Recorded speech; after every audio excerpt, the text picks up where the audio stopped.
علم الإفادة والاستفادة والنفع والانتفاع والتذكر والتذكير وإلى حضرة النبي محمد صلى الله عليه وسلم. الفاتحة.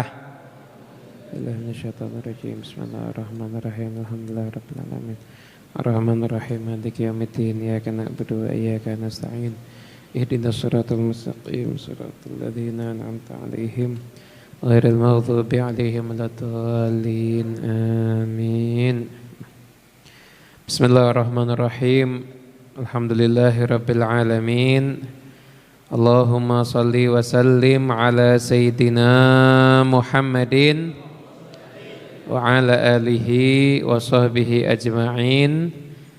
Assalamualaikum warahmatullahi wabarakatuh.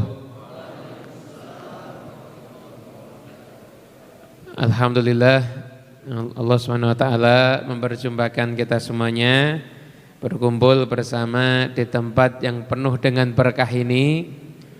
Semoga duduknya kita di sini, kumpulnya kita di tempat ini menjadi satu pertemuan, perkumpulan yang akan mendatangkan keridhaan dari Allah Subhanahu wa taala dan menyebabkan kita semakin dekat dengan Nabi Muhammad sallallahu alaihi wasallam.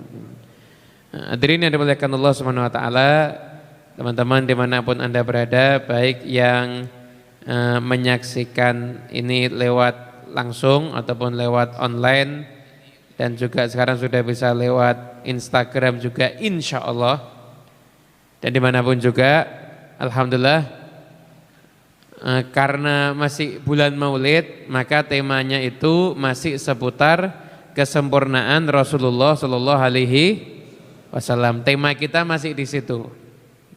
Dan tema malam ini tema yang diantara semua tema yang saya harus berpikir panjang, itu tema malam ini. Karena kalau ini saya bawakan nanti dikira Zaidul Akbar takutnya ini. Bingung saya ini, sehat ala Rasul. Cuma karena memang niatan kita itu kan pengen pokoknya menggali segala sesuatu yang menyebabkan kita semakin kenal dengan kesempurnaan Rasulullah, semakin mengagumi Rasulullah, dan semakin kita itu cinta dengan Rasulullah Sallallahu Alaihi Wasallam. Tujuannya kan itu. Dan di antara kesempurnaan Nabi itu adalah bagaimana pedulinya Nabi dan solusi-solusi dari Nabi tentang permasalahan urusan kesehatan. Yang mana sekarang ini orang lagi mikirnya itu semuanya. Gimana caranya sehat, gimana caranya terhindar dari virus, gimana caranya imunnya itu kuat, bagaimana gaya hidup sehat. Ini kan yang lagi digalakkan kan sekarang ini. Makanya saya mikir-mikir akhirnya enggak apa-apa dah, bismillah. Saya ambil tema ini, tapi saya ngambil tema ini bukan dari sisi kedokterannya. Saya ngambil tema ini dari sisi pemahaman dari kepribadian Nabi Muhammad SAW yang ada di hadis ataupun di kitabnya para ulama. Sisi itu yang kita ambil untuk kita kaji pada pertemuan di malam hari ini. Itu yang kita ambil, lihat. Jadi jangan setelah itu terus nanya, Habib itu saya kok suka pusing, obatnya gimana? Jangan tanya begitu. Itu bukan bidang saya enggak tahu itu ya. Anda suka pusing berarti utangnya banyak, mungkin itu sebabnya. Atau gara-gara dimarahin sama istrinya terus setiap hari mungkin. Itu penyebab orang pusing zaman sekarang kan itu ya, utang banyak atau istrinya galak, itu aja paling. Hadirin yang dimuliakan Allah Subhanahu wa taala, jadi itu tema kita sehat ala Rasulullah sallallahu alaihi wasallam. Nah, kita mau menggali lagi dari sisi itu. Nah, kemarin kita sudah menggali tentang sisi kebiasaan Nabi kan? Kesehariannya Rasulullah sallallahu alaihi wasallam. Nah, kesehariannya Rasul gimana? Rasul itu pokoknya bangun malam ibadah. Seringnya Nabi Muhammad SAW itu sholat malamnya dilakukan dalam keadaan berdiri. Namun juga ada riwayat pernah beliau itu sholat dalam keadaan duduk. Artinya apa? Memang boleh orang itu sholat sunnah, dia mampu, tapi dia sholatnya dalam keadaan duduk itu diperbolehkan, tidak apa-apa. Jangan mau ikut sholat tarawih duduk, enggak apa-apa. Cuma kalau tiap hari duduk dirasani sama tetangga nanti jadinya. Ini enggak niat sholat apa gimana ini?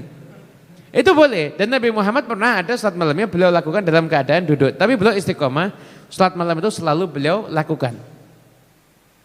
Kemudian setelah itu Nabi masih menyempatkan waktu untuk tidur. Menyempatkan waktu untuk tidur. Jadi ada sisa waktu sedikit itu antara selesainya salat beliau itu tidur. Kadang-kadang juga beliau di waktu itu mendatangi istrinya. Dalam tanda kutip ya, yang sudah menikah paham. Mendatangi istrinya, nanti adzan subuh beliau atau sebelumnya nanti beliau baru mandi, setelah itu beliau ke masjid. Itu aktivitasnya Nabi. Dari sholat subuh sampai duha beliau duduk berzikir. Sampai terbit waktu fajar, setelah itu duduk ngobrol dengan para sahabat, kemudian belum mengerjakan sholat duha, baru setelah itu pulang ke rumah. Itu aktivitasnya Nabi sehari-hari. Dan waktu malamnya Nabi, seringnya Nabi itu malam ya di rumah sama istrinya. Tapi saat-saat tertentu kadang Nabi Muhammad itu duduk di rumahnya Sayyidina Abu Bakar As-Siddiq, ngobrolkan tentang perkara umat Islam, duduk bareng ngobrol tentang urusan-urusan dakwah, urusan umat itu di rumah Sayyidina Abu Bakar As-Siddiq bersama dengan tentunya Sayyidina Abu Bakar As-Siddiq dan juga para sahabat yang dianggap tokoh sesepuh-sesepuhnya para sahabat itu. Itu keseharian Rasulullah SAW. Nah, sekarang kita mau mengkaji tentang sehatnya Rasulullah SAW. Nah, kita lihat Nabi SAW itu, mana kan sudah kita bahas ya. Nabi SAW itu perutnya itu seperti kertas yang dilipat-lipat kata Ummu Hani. Kertas itu lipat-lipat berarti kelihatan apa? Kotak-kotak ya. Six pack itu perutnya Nabi Muhammad. Baik, kita kan punya Nabi six pack itu luar biasa gitu. Nabi six pack. Perkara umatnya bisa niru atau enggak kan wallahu a'lam. Itu perutnya Nabi itu six pack. Artinya hidupnya beliau itu sehat apa enggak kalau begitu? Sehat. Nah, caranya beliau makan, bagaimana beliau itu sering mengingatkan sahabat. Tidak ada wadah yang lebih buruk untuk diisi melebihi perut. Cukup orang itu kalau makan itu beberapa suap. Yang penting bisa menegakkan tulang punggungnya. Kalau enggak mampu beberapa suap, setidaknya isi perutnya dibagi. Sepertiga untuk minum, sepertiga untuk nafas, sepertiganya untuk makanan. Jangan isi perutnya itu, isi makanan sampai full, silahkan air dan nafas cari tempat sendiri. Jangan. Begitu.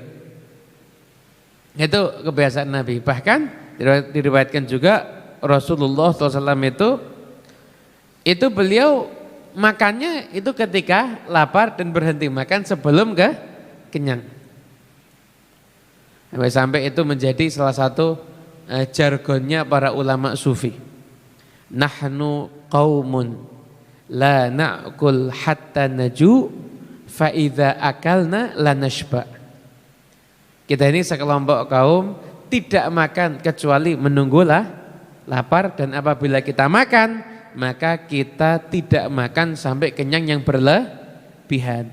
Itu adalah yang merupakan ajaran daripada Nabi Muhammad SAW. Cuma ajaran ini sudah mulai asing sekarang ini ya. Umpama saya ketemu sama jenengan, terus jenengan nawarkan ke saya makanan. Ini ada makanan, terus saya bilang begini, oh ya maaf saya belum lapar, mesti dianggap saya ini aneh. Dianggap aneh, benar apa enggak? Loh, kok belum lapar? Jadi orang itu makan hanya ketika lapar itu sekarang dianggap asing. Saya itu pengajian kan masih ada transit ya. Kasih, Habib silakan makan. Saya bilang, maaf saya belum lapar. Itu kaget semuanya. Loh, enggak makan. Itu kagetnya mungkin hampir jantungnya copot itu mungkin itu. Dia kan belum lapar. Masa orang belum lapar masa mau dipaksa makan. Akhirnya mudah-mudahan kita makan tapi dikit-dikit. Ya kita makan tapi dikit. Artinya apa? Orang itu lapar baru makan itu sehat. Lapar baru makan itu sehat.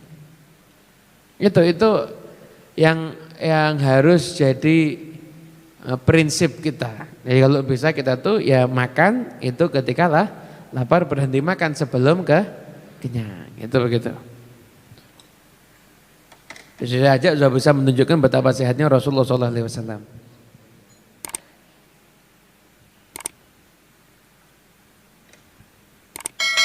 Ada riwayat yang menyatakan sehatnya Nabi Muhammad SAW itu, beliau itu seumur hidup sakitnya itu sangat jarang sekali.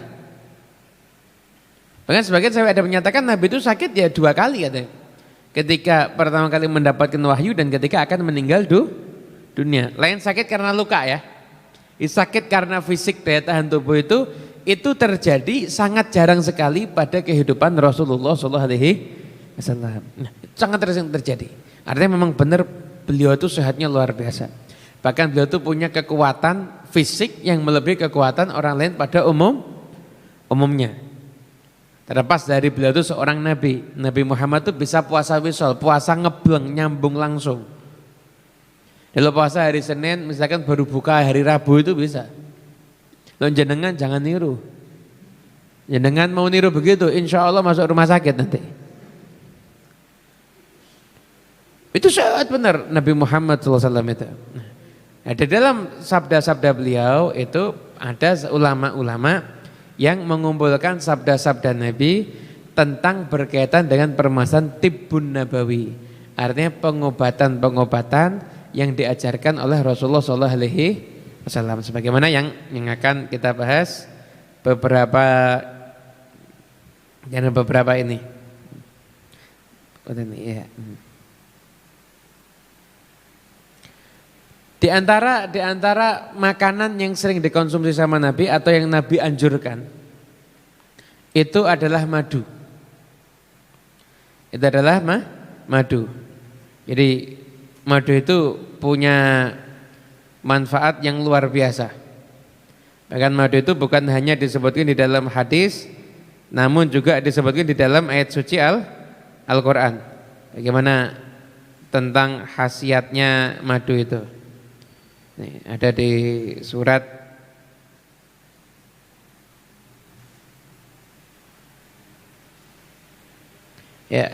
An-Nahl ayat 69 tentang madu. Allah Subhanahu wa taala berfirman, "Fihi syifa'un linnas." Sesungguhnya madu itu di dalamnya terdapat obat yang bisa menjadi penyembuh untuk manusia. Itu ada pada madu. Sehingga sering Rasulullah SAW beliau itu sering mengkonsumsi madu. Kesehariannya itu beliau mengkonsumsi madu. Dan kalau ada orang yang sakit, beliau itu sering menyuruh orang tersebut untuk mengkonsumsi madu. Dan juga itu ada hadis riwayat Imam Bukhari. Datang satu orang pada Nabi, "Ya Rasulullah, saudara saya perutnya sakit, kasih madu." Datang lagi, "Ya Rasulullah, perutnya sakit, kasih madu." Datang lagi, perutnya sakit lagi, kasih madu. Sampai hari Rasulullah kan sudah, saya lakukan terus. Kita kasih madu terus. Kata Nabi apa? Shadaqallahu wa kadzaba batnu akhik. Iskihi asalan. Allah tuh maha benar. Perutnya saudaramu itu yang dusta, kasih madu lagi. Dikasih madu, sembuh akhirnya. Madu akhirnya sembuh. Jadi benar-benar madu itu sebagai obat itu sudah ada dari zaman Rasulullah SAW. Jadi berbagai macam jenis madu ya, jenis madu. Jangan tanya, kalau madu Yaman itu hasilnya apa? Nanti dikira promosi akhirnya. Jadi pertanyaannya di skip kalau itu. Saya tidak perlu, kalau itu tidak perlu promosi, tinggal ya silahkan rasakan dan nanti tahu khasiatnya. Jadi dikasih madu dan itu memang dikonsumsi sama Nabi Muhammad SAW. Bahkan sahabat pun itu juga mereka itu senang mengkonsumsi madu. Pernah Nabi Muhammad SAW itu beliau ada di Masjid Kuba. Dikasih minuman, susu dicampur madu. Susu dicampur madu, kasih Nabi minum. Kok enak ini? Kemudian kata, ya itu Rasulullah itu susu dikasih sama madu. Enggak jadi diminum sama Nabi. Kaget sahabat, takut jangan-jangan nih hukumnya haram kalau susu dicampur sama madu. Padahal kita kan bukan cuma campur madu, telur, jahe semuanya kan STMJ. Ini Rasulullah SAW itu kasih susu sama madu itu diletakkan sama Nabi. Kenapa ya Rasulullah? Karena Nabi saya nggak mengharamkan ini. Cuma saya tuh memang tidak senang kemewahan. Saya tuh senangnya adalah tawadhu. Jadi saya nggak minum ini. Kurang lebih bermakna sabdanya Nabi begitu. Artinya dari saking tawadhunya Nabi itu sampai susu dan madu itu terlalu mewah bagi Nabi Muhammad. Susu dan madu itu terlalu mewah bagi beliau. Ya. Tapi nggak haram loh ya. Nabi bilangnya la uharrimuhu, kata Nabi, saya tidak mengharamkannya. Saya tidak mengharamkannya. Tidak apa-apa, tidak minum itu campur telur, jahe, yang penting jangan berlebihan ya. Kemudian setelah itu apa yang lagi yang dianjurkan sama Nabi untuk dikonsumsi? Di antaranya adalah jinten hitam. Kata Nabi, fil habbatis sauda shifaun min kulli da'il lasam. Di dalam jinten hitam itu ada obat untuk semua penyakit kecuali satu penyakit, kematian. Kalau mati kasih jinten hitam sekalipun sekarung ya tidak mungkin hidup lagi. Tapi orang yang masih sakit-sakit ini masih hidup, itu kalau dikasih jinten hitam nanti insya Allah bisa sehat nanti dia. Kalau dikasih jinten hitam. Ini diteliti nih, jadi ini semua obat ini diteliti loh sekarang ini. Diteliti, semua obat ini diteliti. Jinten hitam madu ini yang paling sering. Jadi di dalam semua tibun nabawi yang paling sering disebutkan itu kalau yang dikonsumsi itu jinten hitam dan juga madu. Itu yang paling sering dikonsumsi oleh Rasulullah SAW. Ini yang paling sering dikonsumsi. Gitu. Adapun aktivitas untuk kesembuhan lainnya itu Nabi juga sering menganjurkan. Di antaranya apa? Bekam, al-candu'u, hijamah. Itu juga dianjurkan oleh Rasulullah SAW.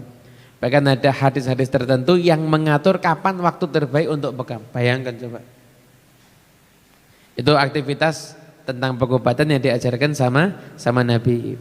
Setelah itu, kalau kita lihat Nabi Muhammad SAW itu punya makanan-makanan favorit. Ya memang kalau lihat makanan favoritnya Nabi itu adalah makanan yang sehat. Tentunya sehat itu kalau mengkonsumsinya normal ya, semua yang dikonsumsi berlebihan jadinya enggak sehat. Anda minum madu misalkan 1 liter, besok sore minum lagi 1 liter lagi, insya Allah sakit Anda. Enggak tambah sehat, kenapa? Karena di luar batas. Nabi itu punya beberapa makanan favorit. Kemarin makanan favoritnya sudah kan di-share di grup ngaji Senin. Udah lihat apa belum? Udah, tapi udah nge-share apa belum? Oh, ada yang belum. Apa makanan favoritnya Nabi? Semangka, iya, semangka. Jadi makanan favorit Nabi itu semangka, di antaranya itu anggur, Nabi senang. Kurma rutop, Nabi senang. Nabi kadang makan semangka bareng sama kurma rutop. Kurma rutop itu kurma yang masih basah. Saya itu makan semangka bareng sama kurma rutop, itu makanan favoritnya Rasulullah SAW. Itu. Kemudian juga ada antara makanan favoritnya Nabi itu adalah sarit.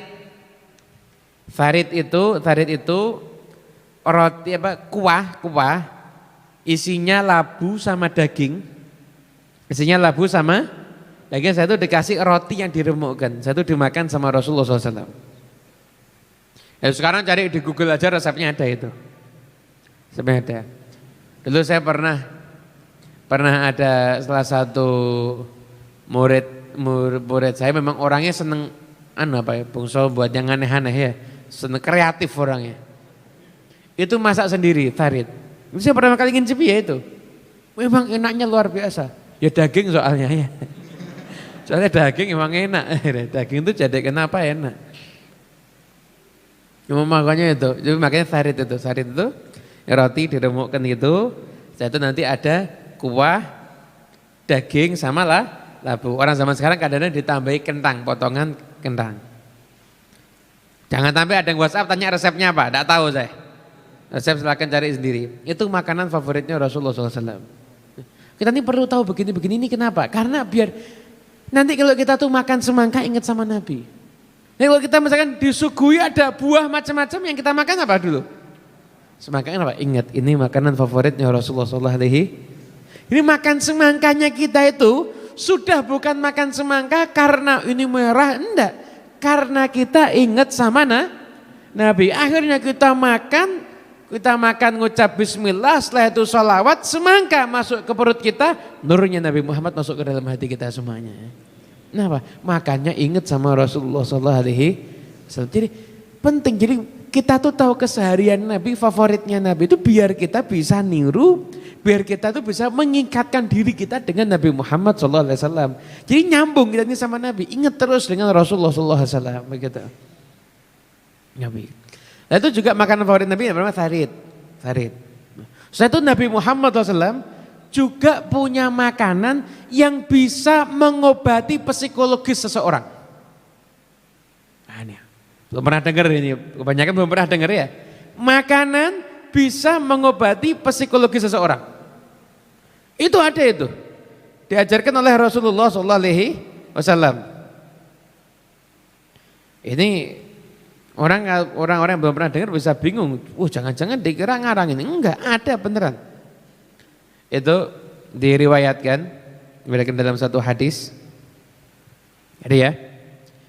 Ada makanan yang diajarkan ada makanan yang di dalam sunnah Nabi Muhammad SAW, dalam hadis Nabi SAW sering menganjurkan kepada orang-orang yang sedang ditinggal mati berkabung karena keluarganya, disuruh mengkonsumsi makanan ini. Nama makanannya at-talbinah. Talbinah itu apa? Talbinah itu adalah makanan adonan gandum dengan gandum jenis tertentu, warnanya putih, ada tepungnya. Biasanya kalau saya lihat itu dalam beberapa literatur yang ahli menyatakan tepung parsley atau apa gitu dicampuri dengan susu dan madu. Nanti adonannya itu persis kayak susu. Itu makanan itu sama Nabi diajarkan kalau ada orang yang meninggal dunia itu suruh ada yang ngirimi itu. Kenapa kata Nabi? At-talbinatu majammatun li fuadil maridi tadhabu bi ba'dil huzni. Namanya makanan talbinah itu bisa meredakan hati yang sakit dan juga bisa menghilangkan sebagian kesedihan. Diteliti oleh Dr. Zughlul An-Najjar bahwasanya memang makanan yang talbinah itu sesuai dengan yang diajarkan sama Nabi, memang itu makanan yang punya khasiat luar biasa. Itu bisa menurunkan kolesterol, bisa menjadikan badan itu menjadi semakin sehat, hati itu menjadi semakin tenang. Bahkan sudah diteliti dari segala macam sisi, para ahli meneliti makanan ini, memang benar makanan ini punya manfaat yang luar biasa. Anda bayangkan betapa cerdasnya Nabi Muhammad sudah tahu makanan yang bisa menyembuhkan tekanan psikologis yang dialami oleh seseorang. Dari antara juga dalam kitab Ihya ketika menyebutkan sifat makannya Nabi, itu Nabi SAW pernah memerintahkan kepada Siti Aisyah kalau buat makanan labunya suruh yang banyak. Kenapa? Makanan yang banyak labunya itu bisa menghilangkan kesedihan. Nah makanya Anda yang sering galau bisa dicoba ini ya. Ada orang bilang begini, Habib saya tuh makan sate itu merasakan tenang. Iya, satu, kalau gratis ya, bayar enggak tenang. Yang kedua, itu belum tentu juga. Coba ada orang habis ditinggal mati keluarganya, Anda kasih sate, alot jadinya. Tetap enggak bisa ya. Ini kalau orang alirannya aneh, saya semua makanan mau buat saya tenang, asalkan gratis ya. Belum bayar jadinya enggak tenang. Itu yang berkaitan dengan masalah kesehatan yang diajarkan oleh Rasulullah SAW. Jadi gaya hidupnya Nabi Muhammad SAW itu gaya hidup yang sehat. Bahkan kalau kita lihat lagi, orang itu sehat kan karena makanan sudah ya, makanan sudah. Setelah itu tidur, pola tidur. Jadi orang itu sehat biasanya dipengaruhi 3 hal. Makanan, pola tidur, dan pikiran. Ini mau saya terangkan semuanya insya Allah sesuai dengan yang saya baca dari hadis Nabi Muhammad SAW. Jadi saya bukan jadi dokter atau sok jadi dokter atau sok bicara medis, enggak. Saya cuma bicara hadis. Dan kalau kita ini pengen sehat, teori kedokteran ini masing-masing bisa berubah. Tapi kalau dari Nabi Muhammad SAW enggak akan berubah. Ini yang pasti benar. Dan semakin lama akan semakin terungkap bahwa kebenaran yang disampaikan sama Nabi Muhammad memang adalah kebenaran yang sesuai dengan ilmu pengetahuan. Gitu. Ya. Jadi kemudian setelah itu yang kedua adalah pola tidur. Kita perhatikan keseharian Nabi. Nabi itu perhatian sama urusan tidur. Dijadikan Nabi Muhammad itu terus melek sepanjang malam. Enggak. Anda lihat Nabi Muhammad itu tidurnya sampai berapa kali? Bisa sehari sampai tiga kali kan? Rasulullah SAW itu ada tidur qailullah. Tidur sebentar. Tidur sebentar. Kapan tidur sebentar itu? Sekitar waktu menjelang zuhur begitu ya. Tidur sebentar Nabi qailullah. Nanti pada Isya Nabi Muhammad juga tidur. Setelah qiyamul lail ada sisa waktu menjelang subuh beliau juga tidur. Jadi Nabi Muhammad itu juga mengajarkan kepada kita agar tidur ini dengan tidur yang cukup. Itu diajarkan sama Nabi. Betapa sempurnanya Rasulullah SAW. Kenapa? Karena orang itu kalau tidurnya itu bermasalah, pasti kesehatannya bermasalah. Coba ya. Kita pikir. Anda nggak makan 3 hari, masih hidup apa enggak? Masih insya Allah ya, enggak tidur 3 hari, coba gimana? Coba enggak tidur 3 hari. Insya Allah ditanyai, Pak mau kemana? Jawabnya innalillahi wa inna ilaihi raji'un nanti. Jadi gini, orang enggak tidur, enggak makan 3 hari sama enggak tidur 3 hari, lebih berat mana kondisinya? Mungkin lebih berat tidak tidur. Saya tidak pernah nyoba, makanya tidak pernah tahu. Tapi mungkin lebih berat tidak tidur. Anda sehari nggak makan, Anda sehari kurang makan tuh Anda masih bisa normal, masih bisa sehat, insya Allah ya. Tapi sehari Anda kurang tidur, itu udah tidak fokus. Diajak omong nggak fokus, diajak ngobrol ngalor ngidul ya gerambiang.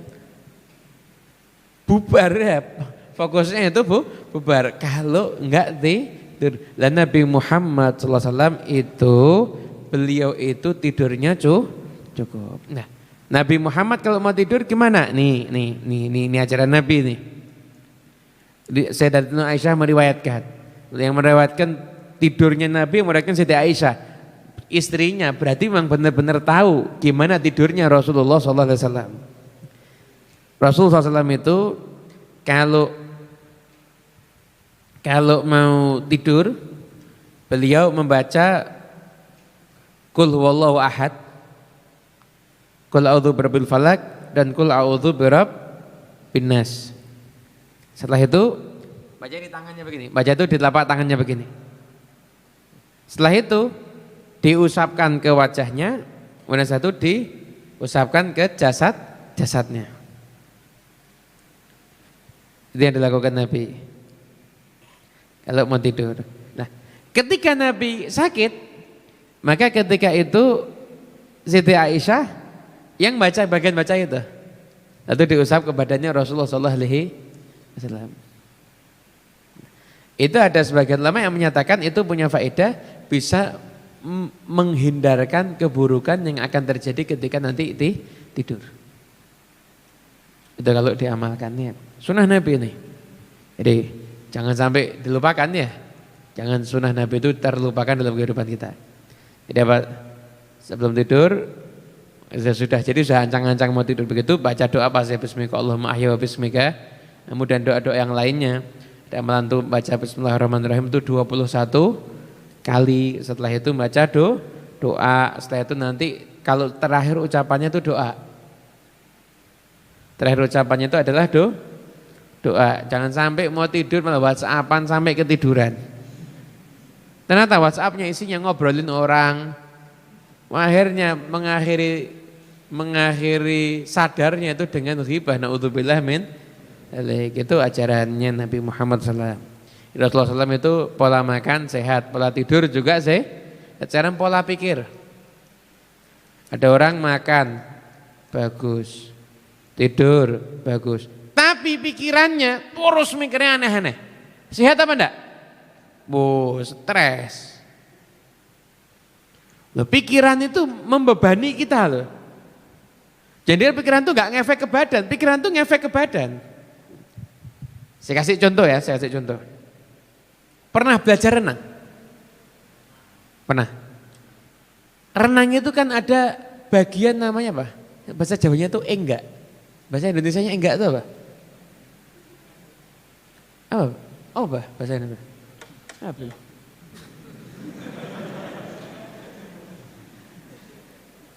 Tahu enggak enggak itu? Apa namanya? Jadi goyang-goyang dikit agar tetap mengapung di air. Panjangnya ya bahasa Indonesianya. Bahasa Jawa enak enggak ya. Bahasa Indonesia goyang-goyang dikit agar tetap mengapung di air. Itu bahasa Indonesianya. Panjang bahasa Indonesianya ternyata.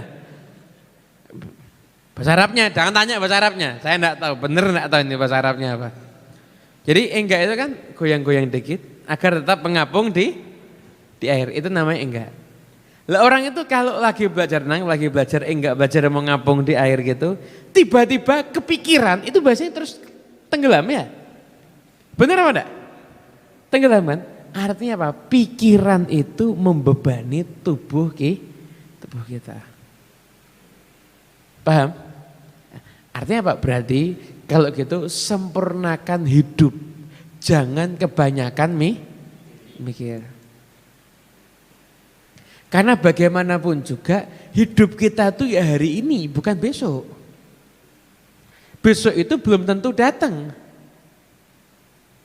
Besok itu belum tentu datang.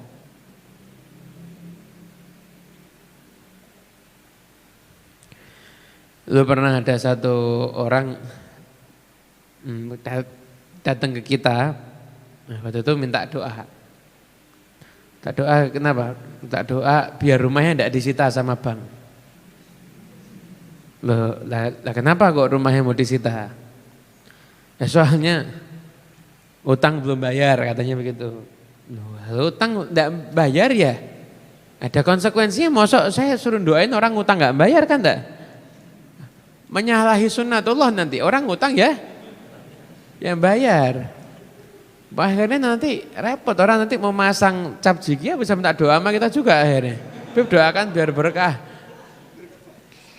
Oh kayak ada itu, pernah itu ada di apa yang judi pakai nomor-nomor apa? Togel apa cap gigi itu namanya itu.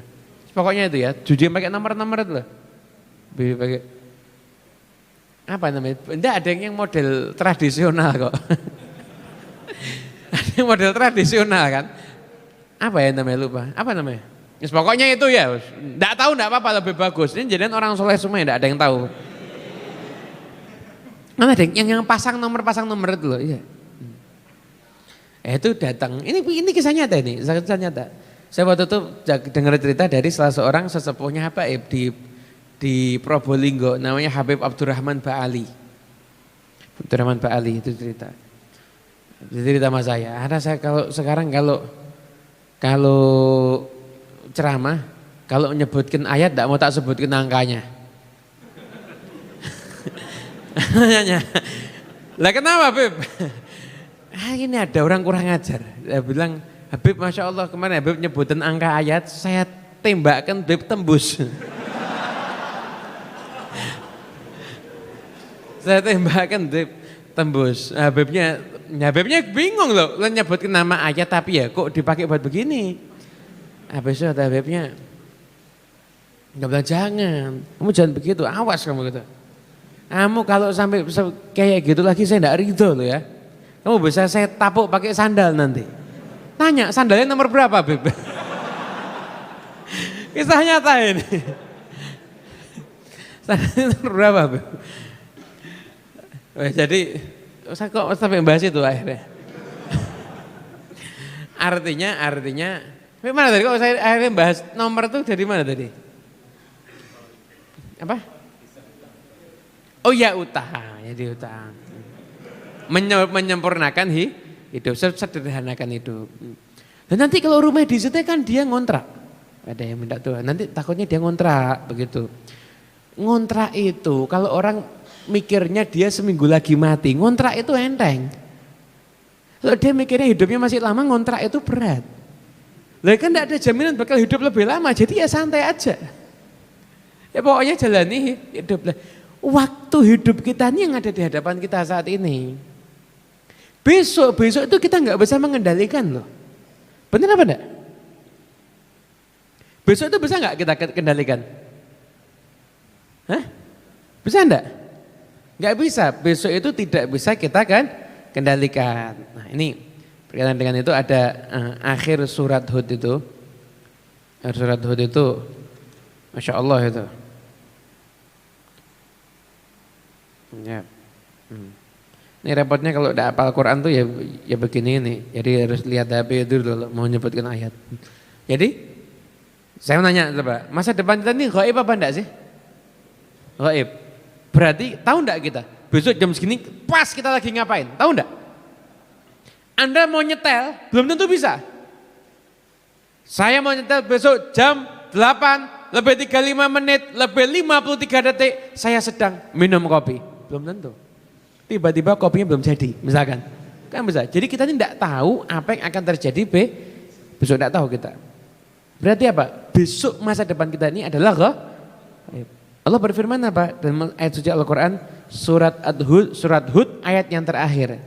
Ayat terakhir surat Hud ini adalah ayat terakhir kitab Taurat. Walillahi ghaibus samawati wal ardi. Milik Allah semua yang gaib yang ada di langit dan ada di bumi. Berarti yang gaib miliknya siapa?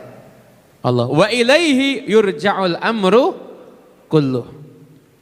Kepada Allah lah semua urusan itu akan kembali. Tugas kita apa? Fa'budhu wa tawakkal alaih. Sembahlah Allah, ibadah yang benar dan kamu itu tawakal, pasrah kepada Allah Subhanahu wa taala, tawakal kepada Allah. Wa ma rabbuka bighafilin amma ta'malun. Sesungguhnya Tuhanmu tidaklah lalai terhadap apa yang kamu lakukan. Artinya masa depan kita ini gaib.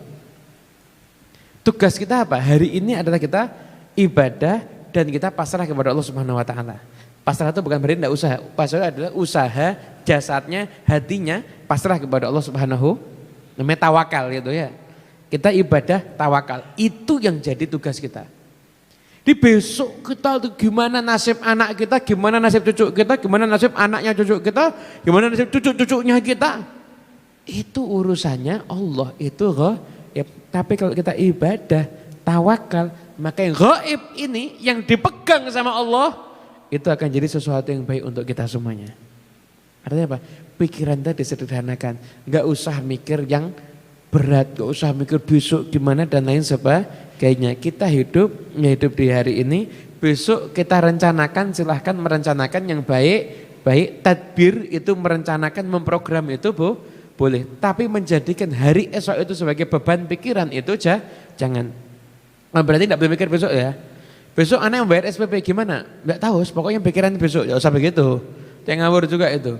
Besok diprogram, tadbir boleh, tapi menjadikan beban pikiran itu jangan. Tadbir memprogram itu boleh. Saya besok jam sekian mau begini boleh. Tapi jangan dijadikan beban pikiran itu nanti tiba-tiba begini itu sudah masuk beban pikiran itu. Kita tidak program hidup kita, masa depan kita program tadbir, tapi jangan menjadi beban pikiran. Yang kita pikirkan adalah hari ini gimana caranya kita ini benar-benar jadi hamba yang ibadah dan benar-benar pasrah kepada Allah Subhanahu wa taala. Sakit itu ringan, itu bisa jadi berat karena pikiran. Benar apa enggak? Sekarang musim pancaroba ya. Dari dulu musim dari panas ke hujan itu mesti banyak yang sakit ya. Lah kalau ada orang sakit di musim pancaroba belum tahun-tahun sebelumnya dia juga musim begini juga sakit. Karena tahun ini suka lihat WhatsApp, sakit flu itu dikira corona. Takut ya Allah, corona ini, misalnya begitu. Tambah parah sakitnya. Benar apa enggak? Yang buat parah bukan sakit tapi beban pikirannya. Nabi itu ngajarin kalau kita tuh kena penyakit demam atau apapun juga suruh berpikir enteng. Suruh berpikir enteng. Sebagaimana dulu kan pernah kita sampaikan kan apa yang berpikir itu pikiran kita adalah doa itu. Datang satu orang sama Nabi, ya Rasulullah, syekhun kabir, saya ini orang sudah tua ya Rasulullah, bihi hummatafur, saya itu punya penyakit demam, tuzirul kubur, bisa masuk kuburan saya nanti. Nabi jangan, enggak begitu. Kamu sudah tua, kena sakit demam. Itu sakit demammu kafaratun wa tuhur. Itu jadi kafaroh. Dan itu jadi tohur, pembersih kamu. Enggak. Saya sudah tua, sakit demam, masuk kuburan bentar lagi. Tapi enggak. Itu sakit demam kamu, itu kafaroh dan tohur. Enteng apa enggak? Anda kalau sakit, ya ini adalah penebusan dosa. Dosa saya diampuni sama Allah. Jadi enggak usah mikir berat-berat, ini saya sakit. Bentar lagi saya harus begini, nanti saya begini. Akhirnya sakitnya kadang-kadang tidur aja sudah sembuh. Gara-gara pikirannya macam jadinya semakin sakit. Makin sakit. Nah ini orang tua nih ngayal. Saya itu sudah tua, saya sakit demam, nanti saya bisa mati. Tapi enggak, itu kafaroh dan tohur. Tetap ngayal sampai 3 kali, 4 kali kata Nabi. Kalau memang kamu maunya begitu ya silahkan. Besoknya mati orang itu. Benar ini hadis nih, mati orang ini. Kenapa mati? Nah, pikirannya dia. Jadi ngomong takdir sudah pasti ya, tapi pikirannya dia. Makanya hati-hati. Nah, kalau kita pengen sehat, 3 hal tadi ya. Pola sehat ala Rasulullah SAW. Makan yang benar. Setelah itu tidur yang sehat. Setelah itu pikiran juga dijaga. Insya Allah kita semua akan sehat. Santai aja. Hidup ini enteng ya. Hidup ini enteng. Hidup ini jangan dibuat beban. Enteng jalani aja. Anda tidak mungkin mengupayakan hidup Anda itu selalu suka, pasti akan ada duka, pasti akan ada. Tapi ketika Anda menghadapi suka, ya Anda syukurnya yang banyak. Terima kasih sama Allah. Ketika Anda duka, ya Anda sabar. Anda sabar gimana? Innallaha ma'as, Allah bersama orang yang sabar. Apa pertolongan Allah sama orang yang sabar? Wa basyiris, sabarin kabar gembira untuk orang yang sabar. Nanti Anda dapat kabar gembira karena sabar. Begitu. Jalani aja begitu. Saya mumpung ingat di antara makanan favoritnya Nabi juga itu daging kambing. Termasuk daging kambing itu adalah termasuk makanan favoritnya Rasulullah SAW. Itu termasuk di antaranya adalah daging kambing, itu makanan favoritnya Nabi. Gitu. Yang paling disukai yang bagian mana? Bagian sampilnya. Bagian sampilnya. Gitu. Habib itu kan buat darah tinggi. Iya, lo makanmu 3 kilo darah tinggi mungkin. Lo makannya normal insya Allah baik-baik saja. Itu kan perengus, yang masak enggak pinter berarti. Itu makanan favoritnya Rasulullah SAW. Insya Allah itu saya sehat. Mau saya makan kambing tiap hari sehat, iya. Asalkan gratis insya Allah sehat. Insya Allah.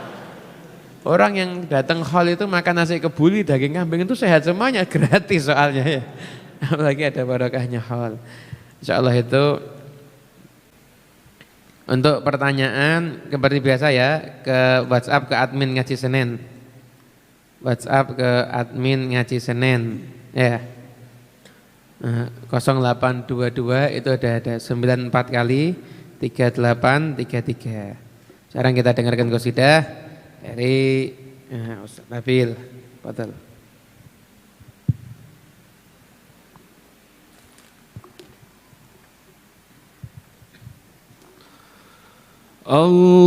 Allahumma salli ala Muhammad ya Rabbi salli alaihi wa sallim. Allahumma salli ala Muhammad ya Rabbi alaihi wa sallim. Allahumma salli ala Muhammad ya Rabbi salli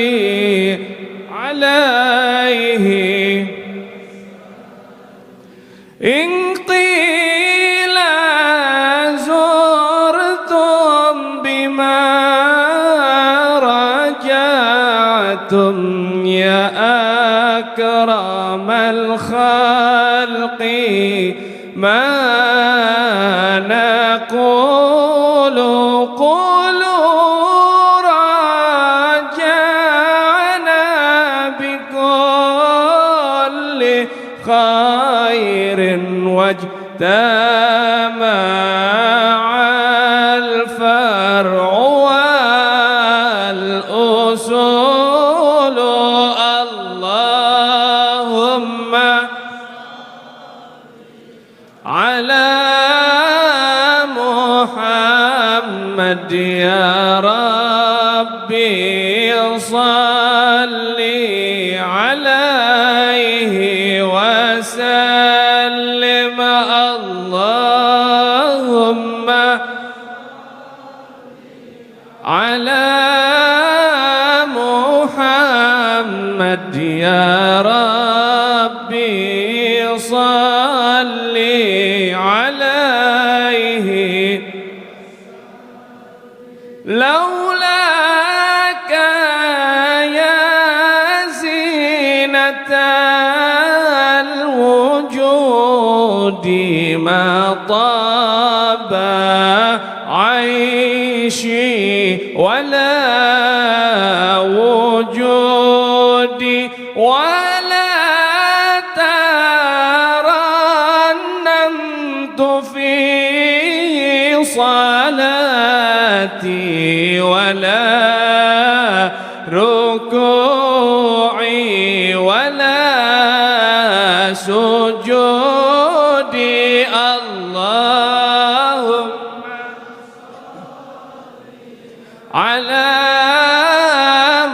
محمد يا ربي صل عليه وسلم اللهم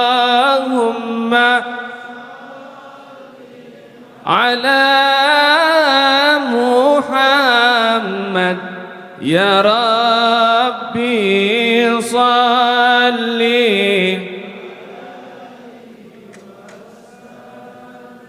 أيا ليالي الرضا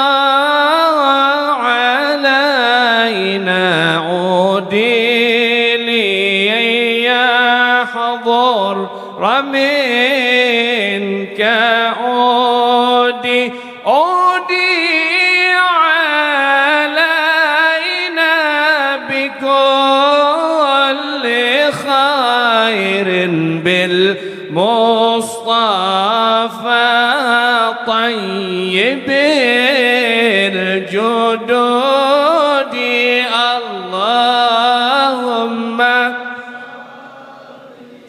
على محمد يا ربي صل عليه وسلم اللهم صل على محمد يا ربي عليه عودي علينا بكل خير بالمصطفى طيب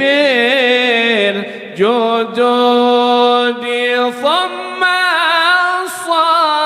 الصلاة على نبينا وآله الركع السجود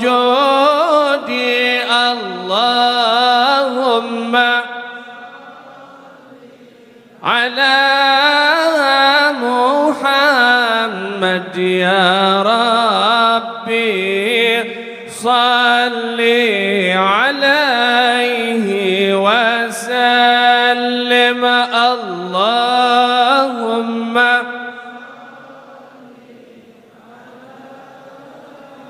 محمد يا ربي صل عليه وسلم اللهم صل وسلم وبارك عليه وعلى آله وأصحابه. Nah, sebelum kita jawab beberapa pertanyaan yang masuk, ya.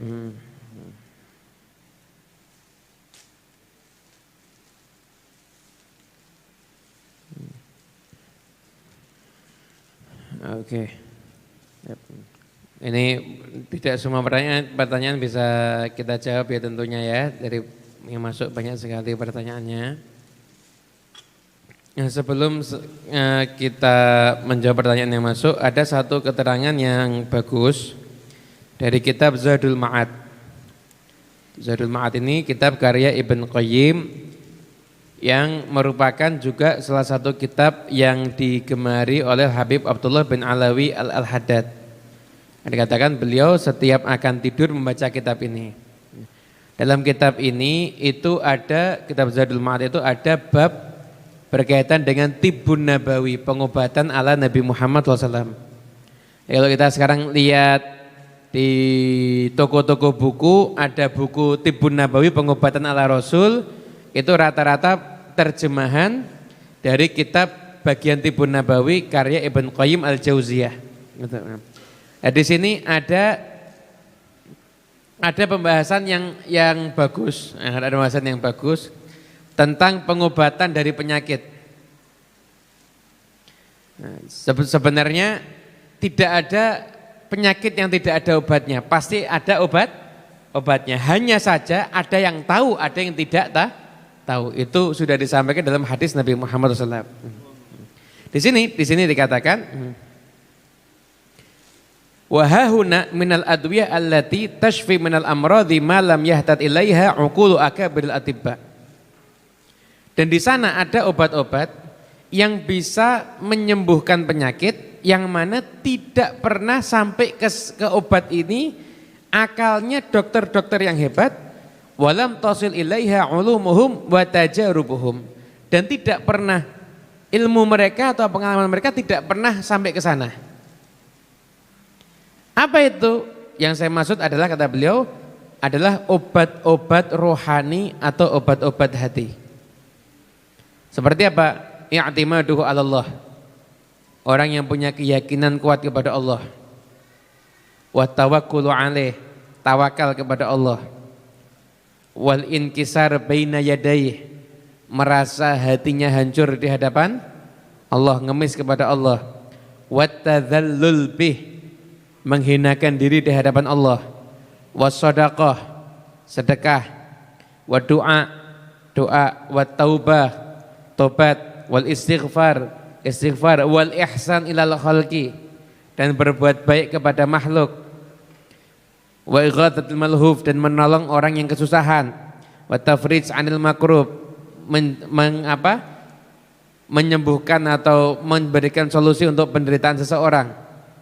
Katakan, fa inna hadhil adwiyah qad jarrabat hal umamu ala ikhtilafi adyaniha wa milaliha. Ini obat-obat yang tadi ini telah dicoba oleh sekian banyak umat sekalipun dari berbagai macam agama dan berbagai macam aliran. Fawajadulaha minat ta'thir fi syifa ma la yasilu ilaihi ilmu a'lamil atibba wala tajriba wala qiyas.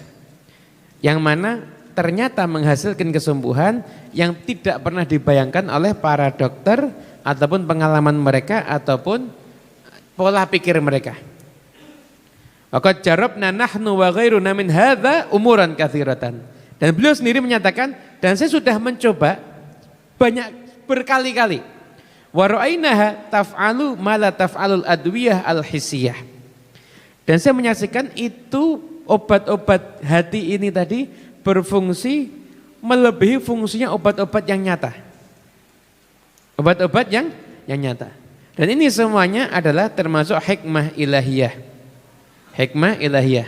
Kata beliau, fa innal qalba, sesungguhnya hati, mata ittasala birabbil alamin, kalau hati itu nyambung dengan Tuhannya semesta alam, Wa khaliqid da' wad dawa, nyambung dengan penciptanya penyakit dan obat. Wa mudabbirit tabi'ah, dan orang yang mengatur watak, mengatur manusia, maka itu punya obat-obat yang obat tersebut tidak bisa dijangkau dengan akal manusia. Artinya apa? Selain obat-obat yang nyata, ada obat-obat pula yang berupa doa, berupa kedekatan diri kepada Allah Subhanahu wa taala. Jadi apabila ada siapapun mungkin yang kita kenali orang yang sedang sakit, semoga kita jauh dari penyakit insya Allah yang sakit, maka jangan pernah menyatakan tidak ada lagi obatnya atau sebentar lagi akan meninggal dunia. Masih banyak obat, yaitu obat hati. Dengan cara apa? Berdoa, ngemis di pintunya Allah Subhanahu wa taala, memperbanyak istighfar, setelah itu berbuat baik kepada orang lain. Kalau kita lihat dari yang disampaikan Ibnu Qayyim Al-Jauziyah, ada 3 amal soleh ini, intinya 3 amal soleh. 3 amal soleh ini kalau kita lakukan insya Allah kita bisa menjadi obat untuk siapapun yang sedang sakit. Di antaranya adalah memperbaiki hubungan dengan Allah. Perbaiki hubungan dengan Allah. Jadi apa? Yakin, itu ngemis sama Allah, itu tobat, minta ampun kepada Allah. Yang kedua adalah doa. Yang ketiga adalah berbuat baik kepada orang lain, terutama orang yang sedang kesusahan. Kalau dirangkum 3 hal ini adalah obat untuk segala macam penyakit. Makanya 3 hal ini jangan tunggu sakit ya baru kita amalkan. Harus selalu ada dalam diri kita. Agar kita insya Allah nggak sampai sakit sudah bisa ngamalkan ini insya Allah ya. Punya keyakinan yang bagus kepada Allah, dekat sama Allah, hubungan yang baik dengan Allah. Satu, kita rajin berdoa, dan juga kita juga senang membantu dan meringankan beban orang lain. Itu adalah obat yang mujarab menurut para ulama, di antaranya disampaikan oleh Ibnu Qayyim Al-Jauziyah dalam kitabnya Zadul Ma'ad. Jelas ya, bisa dipahami ya? Nah, jadi insya Allah jangan khawatir lah. Tapi hidup ini enteng aja ya.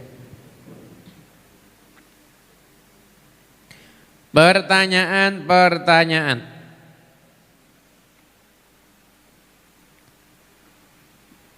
Ada 2 pertanyaan. Habib, Nabi Muhammad SAW itu makan berapa kali sehari? Dan kapan waktu kebiasaan Nabi makan? Bagaimana pola makan Nabi, waktu-waktunya gimana? Sejauh yang kita pelajari Nabi Muhammad SAW, beliau itu yang jelas porsi makannya diatur. Porsi makannya itu enggak porsi makan yang banyak. Dan diriwayatkan beliau itu kalau pagi itu mengkonsumsi kurma. Begitu mengkonsumsi kurma. Kurma ajwa itu biasa beliau makan dalam jumlah yang ganjil. Dan mengatakan itu jumlahnya 7 butir kurma. Itu yang dimakan sama Nabi. Kemudian setelah itu kapan waktu makannya Nabi? Dari semua riwayat yang pernah kita pelajari, kalau jam makan malamnya dan jam makan siangnya, wallahu a'lam, saya juga belum mengkaji lebih lanjut lagi. Tapi yang jelas jam sarapannya itu adalah waktu duha ketika Nabi Muhammad pulang dari masjid. Itu jam sarapannya Rasulullah SAW. Jadi awal pertama kali yang masuk ke mulut beliau itu kurma, juga mungkin terkadang madu. Setelah itu beliau ibadah di masjid subuh, duha dan lain sebagainya. Pulang ke rumah, kemudian beliau minta sarapan. Tapi Nabi Muhammad SAW itu juga siang ya makan gitu loh. Kan ada Nabi berkunjung ke rumah sahabat Ansar terus kemudian dijamu makan, kan seperti itu ya. Nabi Muhammad SAW makan cuma ya makannya makan ala Rasulullah SAW.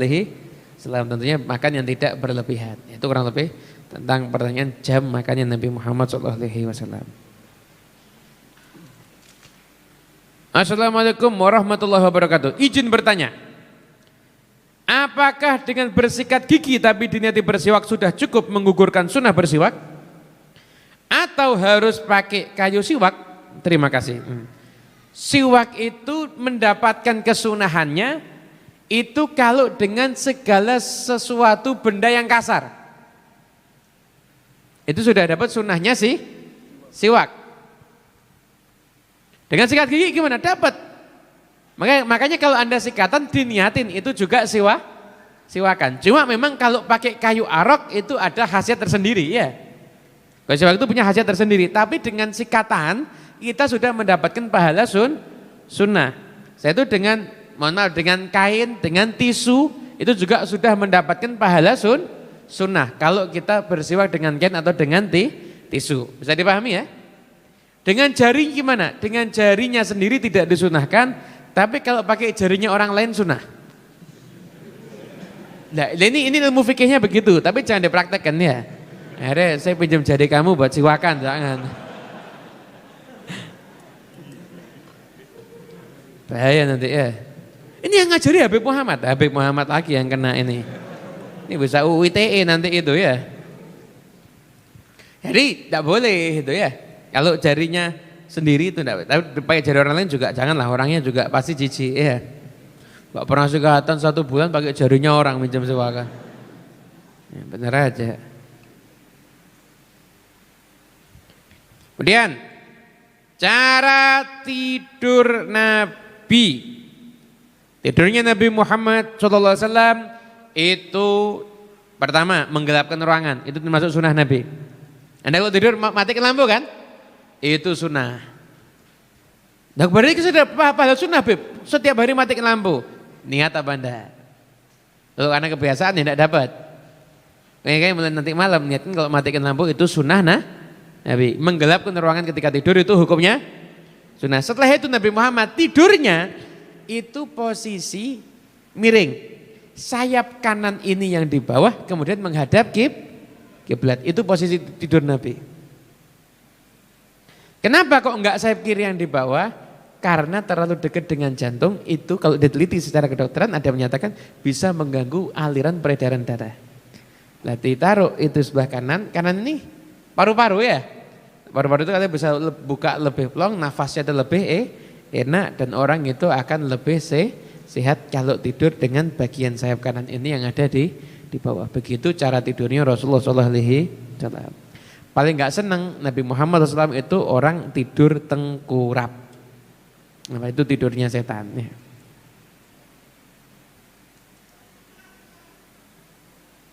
Itu. Kemudian setelah itu Beb ini kalau kita makan di warung gimana? Kan berhenti makan sebelum kenyang. Porsinya banyak. Dan kita sudah merasa kenyang. Bungkus. Gampang. Sedangkan ada juga nasihat yang mengatakan bahwa jangan menyisakan makan karena berkahnya di akhir. Lah lihat dulu gitu loh. Kalau tiba-tiba kamu disuguhi makanan 1 nampan gede. Ini berkahnya ada di akhir. Maksudnya itu berkah di akhir yang kamu makan. Artinya apa? Nabi Muhammad SAW itu kalau makan sampai jari-jarinya itu dijilat. Apa? Dari akhir yang beliau makan ini, siapa tahu di situ ada barokahnya dan itu memang banyak berkahnya.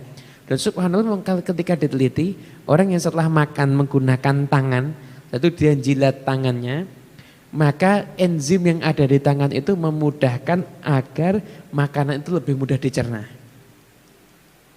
Tentunya pengamalan sunnah ini kita lihat kondisi ya. Jangan kalau mohon maaf Anda diundang kondangan terus Anda makan pakai tangan satu salaman sama mantannya. Itu nanti bisa menimbulkan fitnah. Anda lihat kondisi, situasi dan kondisi. Kalau memang Anda idealnya di saat itu Anda makan pakai sendok enggak apa-apa. Tapi jangan pernah Anda merasa jijik makan pakai tangan, itu yang enggak boleh. Nah, merasa jijik dengan sunnah Nabi itu problem itu ya. Merasa jijik dengan sunnah Nabi itu satu masalah, enggak boleh, jangan ya. Jangan Anda merasa jijik dengan sunnahnya Rasulullah SAW, jangan. Lebih bersih sendok, salah lebih bersih tangan. Sendok yang Anda pakai itu udah mulutnya berapa orang itu? Benar enggak? Sendok itu yang Anda pakai makan, itu udah Anda itu mulutnya yang keberapa? Mungkin ada mulut yang ke 778 itu. Sebelumnya mulutnya orang macam-macam, kan lebih menjijikkan. Tangan itu kan tangan Anda sendiri, Anda cuci diri itu yang paling bersih sebenarnya, begitu ya. Tapi tentu mengamalkan sunnahnya itu tergantung situasi dan kondisi. Ya, Nabi Muhammad makan pakai 3 jari. Ya kalau Anda makannya sop 3 jari, makan bakso 3 jari, ya enggak selesai-selesai nanti akhirnya. Itu, paham ya? Itu.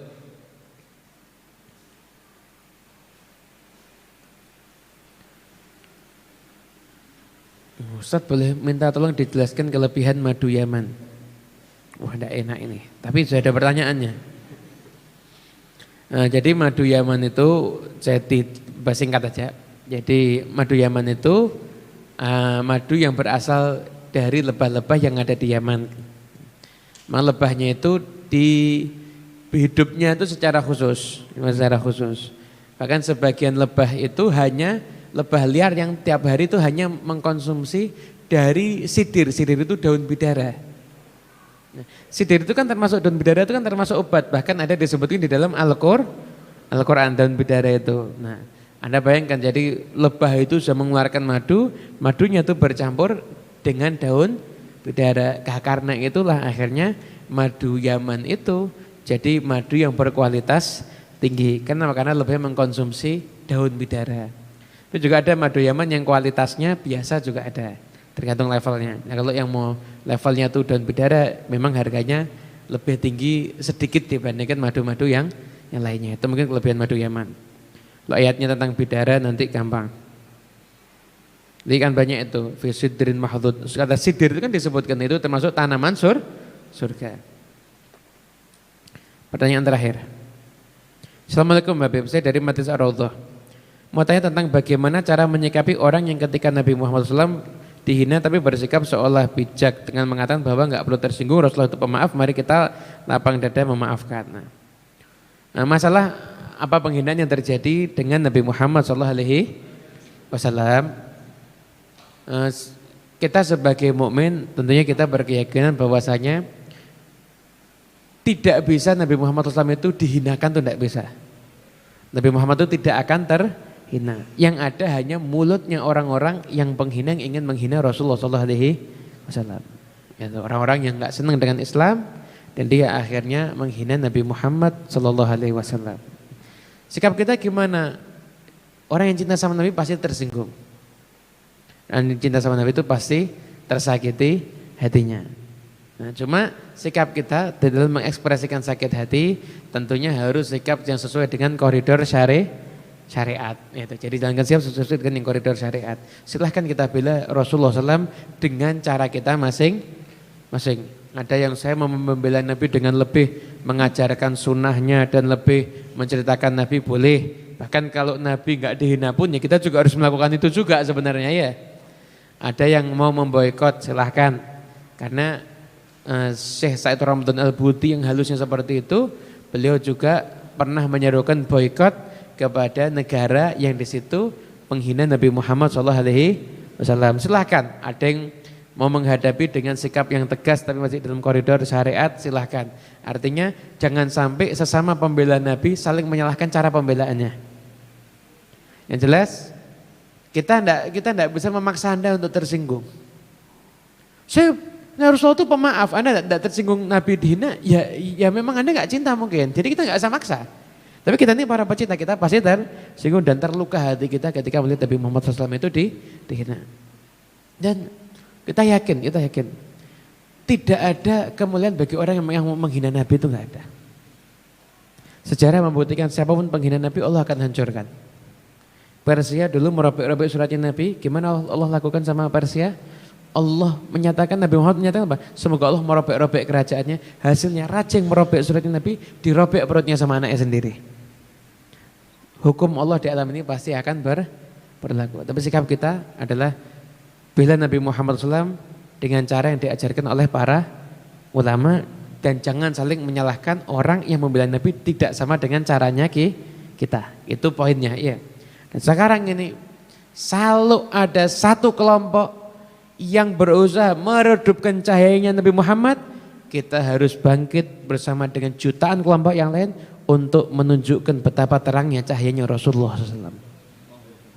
Dan Anda lihat di daerah mana Nabi Muhammad dihina, justru di daerah itu akan semakin banyak orang yang masuk Islam nantinya. Gak bisa dihina Nabi Muhammad SAW. Yang mengingkari terangnya matahari itu hanya orang yang matanya buta.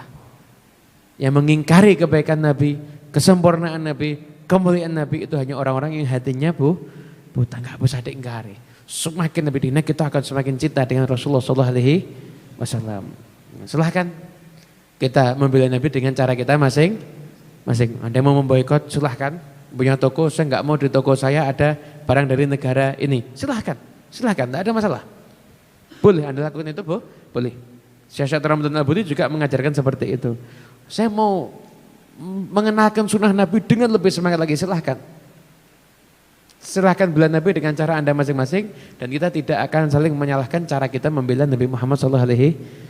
Intinya semuanya kalau punya rasa cinta dengan Nabi pasti tersinggung, pasti akan tersakiti. Nah kalau ada orang yang nggak merasa tersakiti, ya kita nggak bisa ngomong apa-apa. Memang mungkin nggak cinta sama Nabi,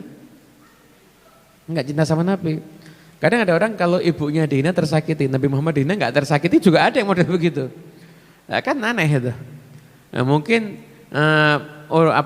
kelompoknya dia dihina dia tersakiti, Nabi Muhammad dihina dia nggak tersakiti mungkin ada, tapi ya udah memang ilmunya ya segitu, ya udah biarin aja. Pokoknya kita semuanya akan tetap cinta kepada Nabi Muhammad SAW. Kita ini mencintai Nabi itu mesti jauh dari kata sempurna. Dan ini ibarat orang yang mencintai Nabi, orang yang berjalan menuju cinta Nabi dengan kaki yang pincang dan kaki yang patah kita ini. Sudah sadar dosa kita banyak, tapi kita masih tetap akan berusaha untuk mencintai Rasulullah SAW. Walaupun kita jalan terseok-seok, jalan tertatih-tatih demi untuk menunjukkan cinta kita kepada Nabi, tapi kita nggak akan pernah berhenti berjalan sampai kita akhirnya bisa seumur hidup kita menunjukkan bahwasanya kita mencintai Rasulullah SAW. Amin ya rabbal alamin. Bilqabul wal iqbal wal iftah alaina lakum futuhal arifin wa fakina yakum fid din wa alimna wa iyyakum ta'wil wa din wa iyyakum lis sawa'is sabil. Rabbana hab lana min azwajina dhurriyyatina qurrata a'yun wattaqina imama. Rabbana atina fid dunya hasanah wa fil akhirati hasanah wa qina adzabannar. Wa sallallahu rabbil alamin bisirril Fatihah. Bismillahirrahmanirrahim.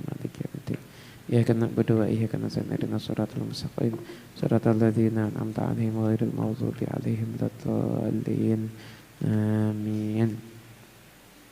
Nah, sebelumnya mohon maaf tidak bisa semua dijawab pertanyaannya karena ada 167 chat yang masuk.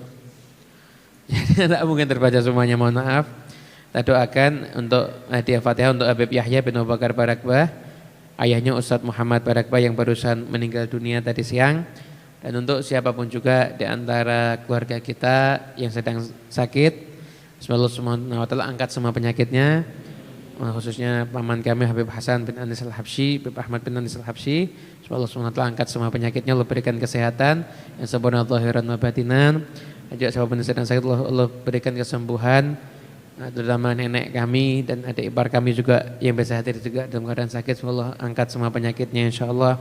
Dan juga yang meninggal dunia siapapun di antara keluarga kita khususnya Habib Yahya Barakbah, Allah Subhanahu wa taala jadikan kuburnya taman daripada taman surga, diterima semua amal kesolehan dan ditempatkan di surga yang tinggi bersama dengan Nabi Muhammad SAW. Al-Fatihah.